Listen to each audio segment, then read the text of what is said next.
지금은 저 토올이라는 곳에서 살고 계시는데요. 토올동에서 예전에 창원 반지동에서 사셨던 때가 있습니다. 그때 반지동에 살고 계실 때 방학이 되어져서 이모 댁에 놀러 간 적이 있습니다. 제가 생긴 것처럼 좀 예민해서 잠자리가 바뀌면 잠을 잘 자지를 못하거든요. 아침에 좀 일찍 눈을 뜨는 편입니다. 그래서 그날도 평소보다 일찍 새벽에 그때 한 4시 조금 넘어서 눈을 뜬 것 같습니다. 혼자 할 일이 없어서 뭘 할까라고 고민을 하다가 부엌에 물통이 하나 보이길래 그 물통을 들고 약수를 뜨기 위해서 바깥으로 나갔습니다. 예상했던 대로 새벽에 나가니까 약통을 하나씩 쥐고 약수를 뜨기 위해서 가시는 분들이 계시더라고요. 그래서 그분의 뒤를 졸졸 따라가서 약수를 뜨고 또 시원한 물도 한 잔 마시고 그리고 이모 댁으로 돌아왔는데, 문제는 분명히 제가 가기 전에 이모 집을 잘 찾기 위해서 집 모양하고 대문을 다 외우고 갔는데, 그 코너를 돌아서 골목으로 딱 접어드니까 세상에 거기 6개의 집이 있었는데 다 똑같이 생긴 겁니다. 반지동에 사시는 분은 아시죠? 집이 똑같이 생긴 겁니다. 심지어 대문까지 똑같고 색칠도 똑같아서 큰일이 났습니다. 어느 게 이모 집인지 알 수가 없습니다. 그래서 고민을 하다가 첫 번째 집부터 초인종을 눌렀습니다. 혹시 여기 우리 이모 집 맞습니까? 참 감사하게도 세 번째 집이 이모 집이더라고요. 네. 참 새벽에 단잠을 깨어버린 첫 번째와 두 번째 집의 주인에게 이 자리를 빌어서 용서의 말씀을 네. 그래서 나중에 물어보았습니다. 아니 왜 여기는 집이 대문까지 이렇게 똑같습니까? 라고 물어보았더니 저에게 하신 말씀이, 원래 집을 짓게 되면 설계를 먼저 해야 하는데 설계하는데 설계 비용이 들어가기 때문에 다른 데서 설계한 집의 그 설계도를 가지고 와서 집을 지었다 그러더라고요. 그러니까 비용을 아끼기 위해서 그렇게 한 거죠. 근데 그렇게 집을 짓다 보니까 집이 다 똑같아서 이제 정말 어떻게 집 모양만 보고 찾아갈 수는 없는 그런 상황이 되어져 버린 겁니다. 여러분, 설계도라는 것은 그 설계를 통해서 이 건물이 어떤 건물이 되겠다, 어떤 생각을 가지고 어떤 목적을 가진 그런 건물이 되겠다라는 것을 알 수 있는 게 설계도죠. 만약에 법률회사가 자기 어떤 회사를 위해서 건물을 짓기 위해서 설계도를 만들었는데 그 설계도를 그대로 가지고 와서 영화관에서 사용을 한다, 그럼 문제가 생길 겁니다. 아마도 법률회사는 고객들을 위해서 소그룹 방이 많을 겁니다. 상담을 많이 해야 하니까요. 그러면 그곳에는 큰 스크린을 걸 수 있는 그런 공간이 없는 거죠. 그래서 설계도라는 것은 내가 그 건물의 목적에 맞게 내가 과연 이걸 통해서 무엇을 할 것인가, 그 철학이 담겨 있는 것이 바로 설계도입니다. 오늘 우리가 읽었던 본문의 말씀은 하나님 나라의 설계도입니다. 하나님께서 하나님 나라를 어떻게 만들어 나가실지에 대한 철학, 하나님의 생각이 담겨있는 부분이 오늘 방금 우리가 읽었던 창세기 2장의 말씀입니다. 창세기 1장에서 이미 하나님께서 말씀으로 이 세상을 만드셨다는 천지 창조에 대한 기사가 나옵니다. 그런데 2장에서 이 창조의 기사가 또다시 나옵니다. 그래서 신학자들은 2장을 두 번째 창조라고도 얘기를 합니다. 왜 두 번째 창조에 대한 기사가 나오는가? 바로 하나님께서 하나님 나라를 어떻게 만들어 가실 것인지에 대한 하나님의 설계도가 담겨 있기 때문에 그래서 두 번째 창조다라고도 말씀합니다. 여러분이 읽었던 말씀 가운데 4절의 말씀을 보시면 이것이 천지가 창조될 때라고 얘기하죠. 하나님께서 이 세상을 만드실 때를 말씀합니다. 하늘과 땅의 내력이다라는 것은 하늘과 땅은 하나님 나라의 틀을 말씀하는 겁니다. 그 하나님 나라의 틀, 즉 여호와 하나님이 땅과 하늘을 만드시던 날에라고 4절에서 말씀합니다. 하나님의 그 설계가 시작이 되고 있다는 것이죠. 그러면서 5절에 하나님께서 어떻게 만드셨는지를 말씀하고 있는데 5절을 보면 여호와 하나님이 땅에 비를 내리지 아니하셨고 땅을 갈 사람도 없으므로 들에는 초목이 하지 없었고 밭에는 채소가 나지 아니하였다라고 얘기합니다. 하나님의 나라 그러면 뭔가 대단하고 아름다운 나라처럼 보이는데 5절의 말씀을 보면 조금 당혹스럽습니다. 들에는 초목이 하지 없고 그리고 밭에는 풀이 없다라고 말하고 있습니다. 채소가 없다라고 말하고 있습니다. 왜 그럴까? 5절을 가만히 보니까 두 가지 이유를 설명하고 있는데, 첫째는 하나님이 땅에 비를 내리지 않으셨다라고 얘기합니다. 그리고 두 번째는 땅을 갈 사람이 없었다라고 얘기합니다. 이 두 가지 이유 때문에 들에는 초목이 아직 없고 밭에는 채소가 없었다라고 말씀하고 있습니다. 그리고 6절에 보면 안개만 땅에 올라와 온 지면을 적셨다라고 말씀하고 있습니다. 우리 여기도 밀양에서 대구 쪽으로 가는 그 국도에 가면 안개가 정말 많이 들죠. 안개가 끼면 아무것도 보이지 않습니다. 지금 그때의 그 상황. 그런데 이때의 이 상황을 오늘 본문의 배경으로 다시 한번 더 살펴보면 마치 어떤 연사가 거대한 극을 상영하기 전에 드디어 기대하시라 개봉박두라고 외치는 것 같습니다. 그 안개가 자욱하게 끼어있는 그 가운데 이제 이어서 7절에서는 하나님께서 하시는 일을 보여주고 있습니다. 아까 5절에 보면 그 땅에 초목이 없고 채소가 없었던 이유가 두 가지라고 말씀을 드렸죠. 첫째는 하나님이 비를 내리지 않으셨고 두 번째는 땅을 경작할 사람이 없었다라고 얘기합니다. 그래서 7절에서 보면 이제 땅을 경작할 사람을 하나님께서 만들고 있습니다. 사람을 만들어서 그 땅을 경작하도록 하나님께서 하시는 것이죠. 그리고 10절의 말씀을 보면 강이 에덴에서 흘러나와 동산을 적시고 거기서부터 갈라져 네 근원이 되었다라고 얘기합니다. 비록 비는 없었지만 하나님께서 강의 근원을 만드셔서 그 근원으로 흘러나온 네 개의 강으로 말미암아 전 세계가 풍족하게 만들어가도록 하나님께서는 하나님 나라를 설계하셨다라는 것입니다. 오늘 여기서 중요한 것은 하나님께서 하나님 나라를 가장 아름답게 만들기 위해서 사람을 만드셨다는 겁니다. 그 사람을 통해서 하나님의 나라, 하나님의 땅을 경작하도록 성경은 하셨다라고 우리에게 말씀하고 있습니다. 그러므로 오늘도 이 원리는 우리에게 동일합니다. 하나님 나라를 세워가기 위해서 하나님께서는 지금도 하나님의 사람을 찾으십니다. 하나님의 사람을 통해서 하나님의 나라를 만들어 가기를 원하십니다. 바로 그 모습이 하나님 나라의 가장 중요한 설계 철학입니다. 하나님께서는 이 놀라운 일을 저와 여러분에게 맡기셨습니다. 여러분을 통해서 하나님 나라를 만들어 나가기를 원하십니다. 여러분을 통해서 여러분을 사용하셔서 하나님의 크고 놀라운 일들을 만들어 가기를 원하십니다. 그렇다면 이 하나님의 나라는 어떻게 만들어 가야 할까요? 하나님의 나라를 만들어 가기 위해서 경작해야 되는 우리가 지켜야 되는 중요한 룰이 한 가지 있습니다. 그 룰이 오늘 본문 말씀에 기록되어 있는데 여러분이 보셨던 말씀 가운데 9절을 보시면 여호와 하나님이 그 땅에서 보기에 아름답고 먹기에 좋은 나무가 나게 하시니 동산 가운데에는 생명나무와 선악을 알게 하는 나무도 있더라라고 되어 있습니다. 자, 선악을 알게 하는 나무, 일명 선악과라고도 얘기하죠. 사실 오래 교회를 다니신 분들조차도 너무나도 해결할 수 없는 문제가 바로 선악과입니다. 사랑하는 성도 여러분, 선악과는 좋은 나무입니까? 나쁜 나무입니까? 적어도 나쁜 나무죠. 지혜로우신 분들은 딱 중간에 선택하시네요. 좋고도 나쁜 나무다. 선악과는 좋은 나무일까요? 나쁜 나무일까요? 사실 많은 분들이 선악과를 나쁜 나무로 많이 생각합니다. 주일학교 때부터 교육을 받으신 분들은 더 그렇습니다. 왜냐하면 우리 죄가 들어온 이유가 뭐죠? 선악과 때문입니다. 우리 죄가 들어온 이유, 그래서 선악과를 나쁜 나무로 많이 생각하십니다. 그러나 여러분, 이 선악과는 나쁜 나무가 아닙니다. 여러분, 제가 방금 읽어드렸던 9절의 말씀을 보십시오. 성경은 그 땅에서 보기에 아름답고 먹기에 어떤 나무가? 좋은 나무가 나게 하시니 그 나무 중에 동산 가운데에는 생명나무도 있고 선악을 알게 하는 나무도 있다라고 말씀합니다. 여러분, 선악과는 좋은 나무입니다. 하나님께서 만드신 좋은 나무입니다. 만약에 선악과를 나쁜 나무다라고 우리가 생각해버리면 하나님께서 어떤 걸 만드신 겁니까? 나쁜 걸 만드신 겁니다. 우리 하나님은 그런 분이 아니십니다. 하나님은 가장 최고, 가장 좋은 것을 만드셨습니다. 생명나무에 비견되어질 수 있는 것이 선악과입니다. 그래서 생명나무와 선악과를 어디에 두셨다라고 말씀하고 있죠? 동산 중앙에 두셨다라고 말씀하고 있습니다. 문제는 이 선악과에 대한 우리의 태도가 문제입니다.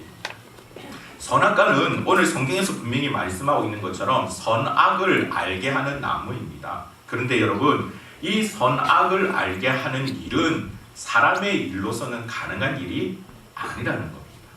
우리는 선과 악을 명확하게 구분할 수 없습니다. 한 가지 예를 들어 보겠습니다. 우리나라의 영웅 중에 한 분으로 예를 든다면 안중근 의사를 들 수 있습니다. 정말 민족의 영웅이죠. 이 나라 독립을 위해서 너무나 많이 애를 쓰신 분입니다. 그러나 그것은 우리나라의 관점입니다. 일본의 관점에서 보면 그는 어떤 사람일까요? 테러리스트입니다. 일본인의 관점에 보면 그는 결코 좋은 사람이 아닙니다. 사람의 선은 제한적입니다. 사람이 얘기할 수 있는 선은 완벽하지가 않습니다. 우리는 이것을 옳다 그르다라고 정확하게 판단할 수 있는 것이 아닙니다. 사실 저 같은 풍채는 예전에는 참 좋은 풍채였습니다. 그렇지 않습니까? 사장님이라고 부를 수 있는, 그렇죠? 회장님이라고 부를 수 있는, 특히 저처럼 배 나오고 머리 크면 더 좋았습니다. 요즘은요, 싫어합니다. 안 좋아합니다. 시대에 따라서 그런 부분들이 달라집니다. 선과 악의 개념, 사람에게 있어서는 그때마다 달라집니다. 선과 악을 정확하게 판단할 수 있는 분은 오직 한 분밖에 안 계십니다. 그분이 누굴까요? 바로 하나님이시라는 겁니다. 그렇기 때문에 하나님께서는 아담에게 말씀하기를 너가 동산에 있는 모든 나무의 실과는 다 먹어도 좋다. 그러나 선악을 알게 하는 저 나무는 너가 감당할 수 없는 나무니까 만지지 말라라고, 먹지 말라라고 하신 겁니다. 아니, 그렇다면 아예 그렇게 감당하기 힘든 나무면 처음부터 만들지 않으시면 되는 거 아닙니까? 사람들은 그렇게 생각하죠. 그래서 그 선악과를 만드는 하나님을 좀 개팍한 하나님으로 생각합니다. 마치 우리가 시험에 들도록, 우리가 넘어지도록 올무를 만들어 놓으시는, 그래서 정말 따먹나 안 따먹나 지켜보는 그런 하나님으로 사람들은 생각합니다. 그러나 그렇지 않습니다. 선악과는 우리가 성경에서도 분명히 볼 수 있듯이 가장 최고의 나무입니다. 여러분, 사랑하는 사람에게 최고의 것을 주고 싶습니까? 아니면 모자란 것을 주고 싶습니까? 최고의 것을 주고 싶죠. 하나님은 아담을 사랑하셨습니다. 그래서 정말 보암직하고 먹음직한 너무나도 아름다운 나무들을, 정말 이 세상에 가장 아름다운 것들을 아담에게 다 보여주고 싶었습니다. 그 중에 하나가 선악과였다는 겁니다.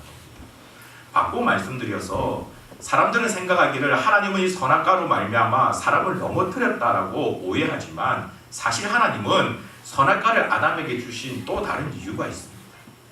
저희 집에는 칼이 3개가 있습니다. 큰 칼이 2칼, 큰 칼이 2개가 있고요. 과도가 하나 있습니다. 칼입니다. 위험하죠. 그래서 저희 집에서는 그 칼에 대해서 접근 금지인 아이가 1명이 있습니다. 얼마 전까지는 2명이었는데 그 2명 중에 하나가 중학생이 되고 난 뒤로 살짝 풀어졌고요. 아직은 초딩이 있기 때문에 그 아이에게는 접근 금지입니다. 칼을 못 만지게 합니다. 왜 그렇습니까? 위험하기 때문에 그렇죠. 위험하기 때문에 그렇죠. 그러나 여러분, 만약 한번 생각해 보십시오. 만약에 저희 2 딸이 나중에 커서 어른이 되어서 시집을 가게 됐다. 그러면 뭔가 가서 잘 살기 위해서 가서 남편하고 정말 아름답게 잘 살아라 하고 여러 가지 많은 선물들을 준비해서 줄 텐데, 그 선물 가운데는 칼이 있을까요? 없을까요? 칼이 있죠. 칼이 없으면 안 되지 않습니까? 칼이 있어야 요리를 할 수 있고, 칼이 있어야 음식을 만들어 먹을 수가 있죠. 제가 만약에 저희 딸에게 칼을 선물을 하는 게, 야, 칼 들고 갔다가 남편이 속을 새기고 말을 안 듣고 너를 괴롭히면 이 칼을 가지고 알지, 그러면서 주는 걸까요? 아니죠. 그거는 큰일 날 일입니다. 그 칼을 가지고 남편을 위해서, 또한 아이를 위해서 맛있는 요리를 만들어 먹어라 라는 의미에서 그 칼을 주는 거죠. 이것을 제대로 다룰 수 있으면 그것을 주는 것이고, 다룰 수 없으면 주지를 않는 겁니다.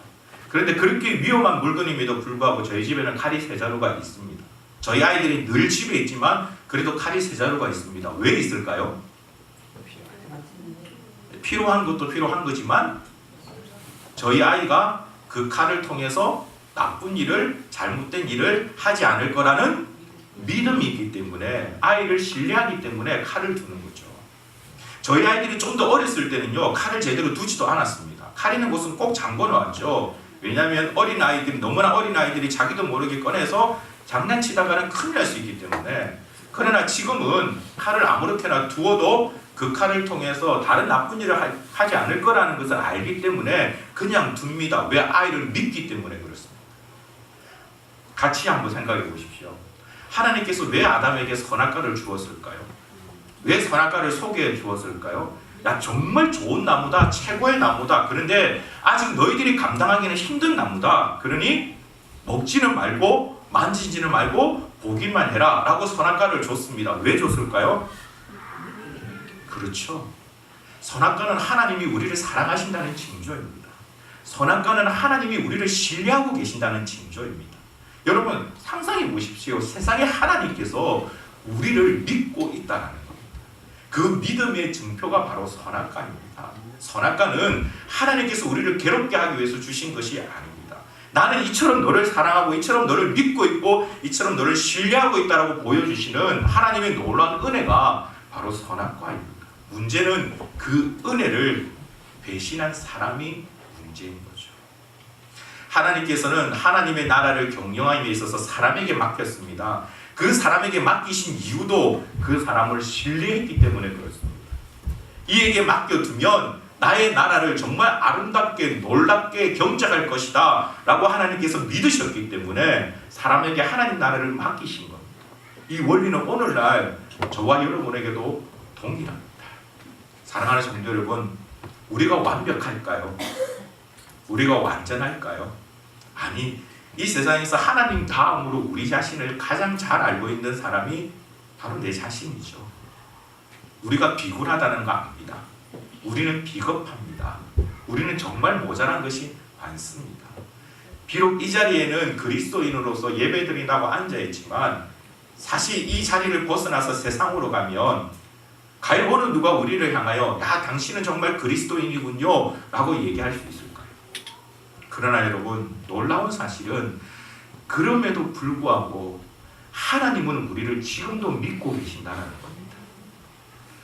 우리가 내 자신을 믿지를 못하는데, 내가 내 자신을 신뢰하지를 못하는데, 어제도 그제도 또다시 죄 가운데 뒹굴었던 우리의 모습인데, 그러나 그럼에도 불구하고 하나님은 여전히 우리를 신뢰하고 사랑하고 계시며 여전히 우리에게 나는 너에게 나의 나라를 맡겼다라고 말씀하고 계신다는 겁니다. 사랑하는 성도 여러분, 이 놀라운 원리를 깨달으며 나아가는 주의 백성이 되기를 주님의 이름으로 축복합니다.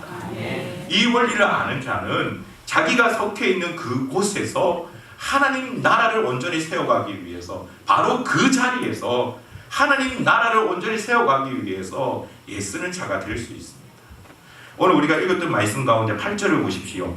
여호와 하나님이 동방의 에덴에 동산을 창설하시고 그 지으신 사람을 거기 두시니라 라고 되어 있습니다.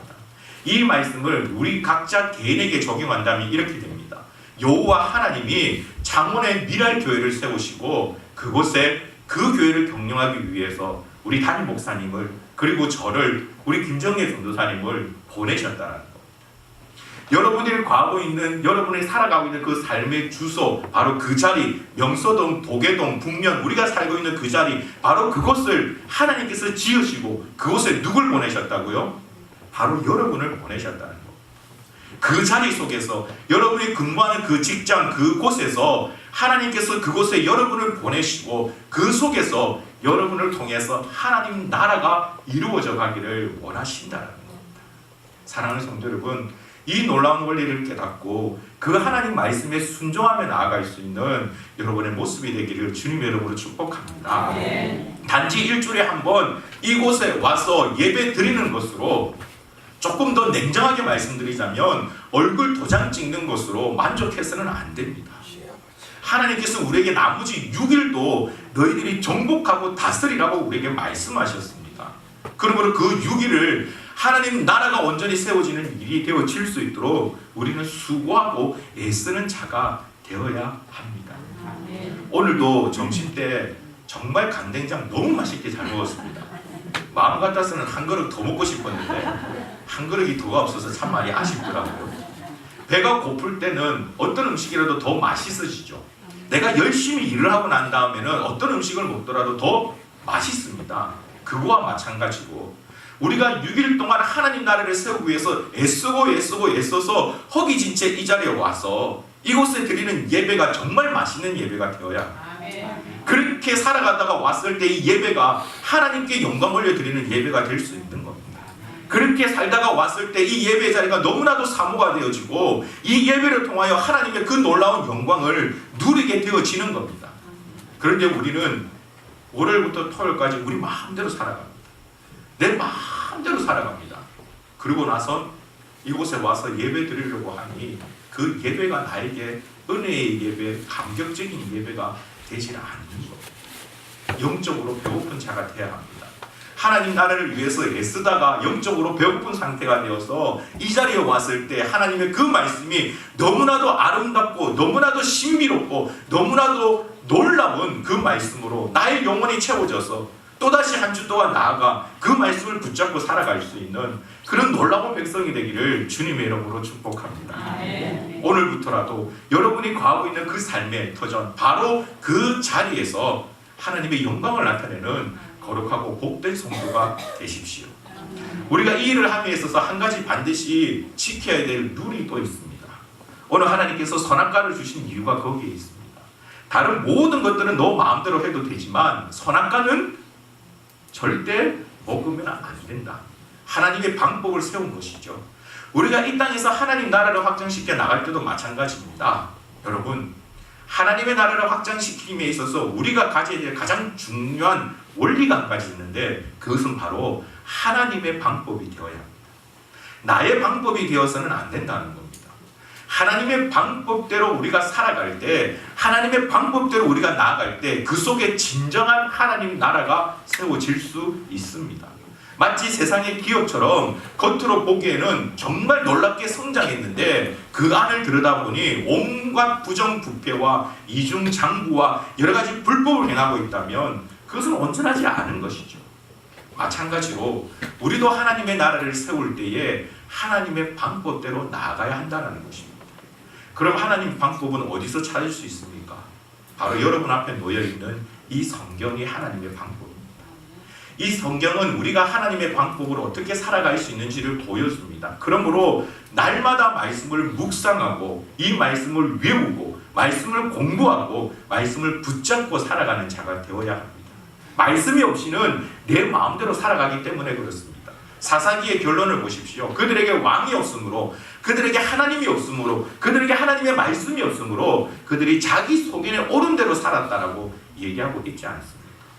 이스라엘 백성들의 그 역사 가운데 가장 도덕적으로 타락했던 때를 찾으라고 한다면 바로 그 사사기 때입니다. 사랑하는 성도 여러분, 이 하나님의 말씀을 더 사랑하는 자가 되기를 소망합니다. 하나님 말씀대로 나아갈 수 있는 자가 되기를 소망합니다. 내가 하나님 말씀대로 나아갈 때 그 속에 하나님 나라가 세워지는 것입니다. 예전에 마산에 이런 일이 있었습니다. 한 권사님께서 남편을 위해서 수십 년을 기도했습니다. 하나님, 우리 남편 구원해 주십시오. 우리 남편 구원해 주십시오. 이분은 1년에 딱 2번 교회를 오셨습니다. 1년에 딱 2번. 언제일까요?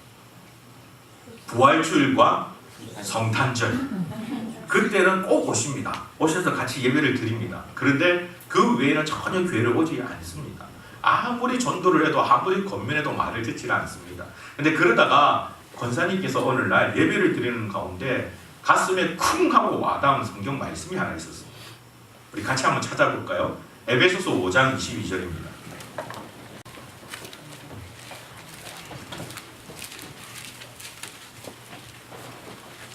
에베소서 5장 22절입니다. 같이 한번 읽어보겠습니다. 시작. 아내들이여 자기 남편에게 복종하기를 주께 하듯 하라. 갑자기 이 말씀이 권사님 가슴에 쿵 하고 박혔습니다. 아, 내가 이 말씀에 제대로 순종하지를 못했구나. 내가 우리 남편을 그렇게 섬기지를 못했구나. 사실 내가 기도하면서 하나님, 정말 내가 존경하고 사랑하는 남편이라기보단 저 원수 같은 남편 제발 좀 구원해 주십시오 라고 기도를 많이 했구나 라는 사실이 깨달아진 겁니다. 그래서 그 뒤로 권사님이 남편을 대하는 모습이 달라졌습니다. 먼저 말투가 바뀌었습니다. 경어를 쓰기를 시작했습니다.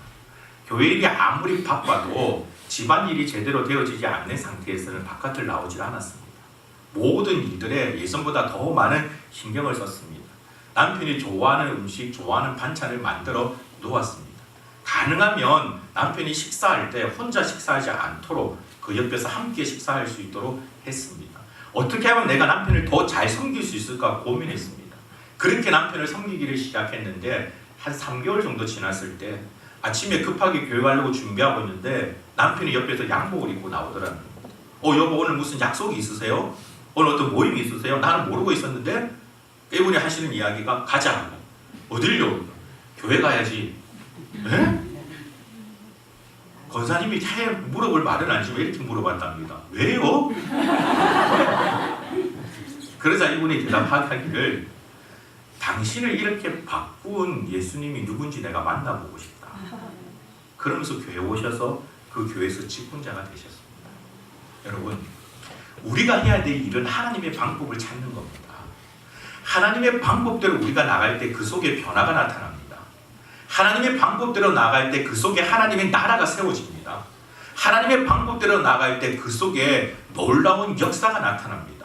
그 역사가 오늘 우리가 읽었던 본문 말씀 가운데 에덴 동산에서 그곳에 강의 근원이 되어져서 4개의 강이 흘러넘쳐서 온 세계가 그 축복을 받는 것처럼 우리가 하나님의 방법대로 하나님의 나라를 세워나가면 그와 같은 놀라운 일들이 우리 주위에 나타난다는 것입니다. 사랑하는 성도 여러분, 이 일을 바라보며 나아갈 수 있는 저와 여러분의 모습이 되길 주님의 이름으로 축복합니다. 하나님께서 지금 여러분들을 그 자리에 세우셨습니다. 사랑하는 성도 여러분, 제발 달란트 비유에서 주인의 그 달란트를 잃어버릴까 감추어 두었던 그 한 사람처럼 어리석은 자가 되지 않기를 간절히 소망합니다. 하나님께서 우리에게 맡기신 것은 우리를 믿고 신뢰하고 맡기셨습니다. 설사 우리가 그 가운데 실패한다 할지라도 그 실패로 우리를 책망하시는 분이 아니십니다.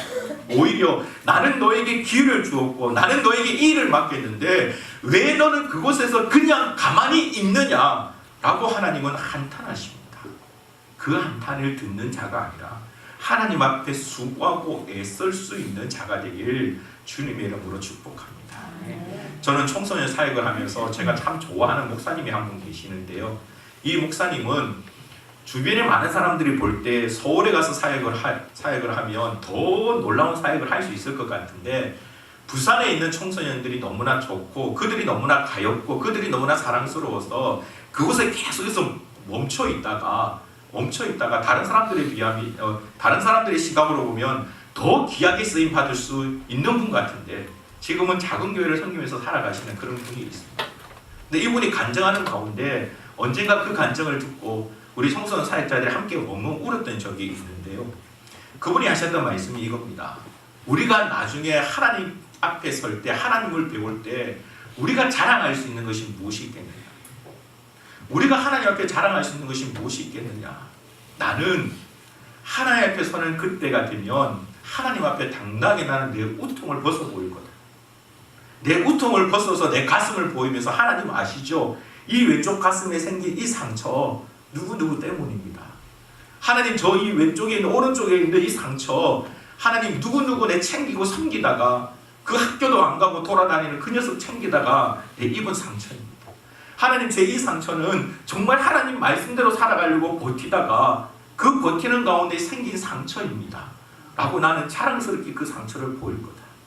비록 세상에서는 큰 교회를 섬기는 것도 아니고 세상에서는 성공한 것도 아니지만 내가 사랑하는 내가 알고 있는 하나님이라면 그런 나를 가만히 오셔서 알아주시고 착하고 충성된 종아 이제는 나와 함께 낙원에서 영원한 기쁨 가운데 즐기자꾸나 라고 말씀해 주실 거다.